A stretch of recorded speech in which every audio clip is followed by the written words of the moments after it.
ஒரு பள்ளியில் ரவி மற்றும் குமார் என்ற இரண்டு நல்ல நண்பர்கள் இருந்தார்கள்.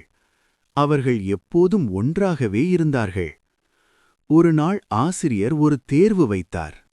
ரவி நன்றாக படித்திருந்தான். ஆனால் குமார் படிக்கவில்லை. தேர்வில் குமார் பதில்களை தெரியாமல் பதறினான். அப்போது ரவி அவனை பார்த்தான்.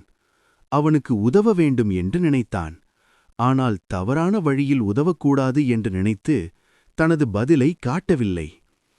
தேர்வு முடிந்த பிறகு ரவி சொன்னான், நண்பா, இப்போது நான் உதவவில்லை.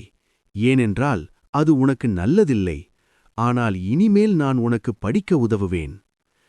அதன் பிறகு ரவி தினமும் குமாருக்கு படிக்க உதவினான். அடுத்த தேர்வில் குமார் நல்ல மதிப்பெண் எடுத்தான். கதை சொல்லும் பாடம்: உண்மையான நண்பன் தவறான வழியில் உதவ மாட்டான், சரியான பாதையை காட்டுவான்.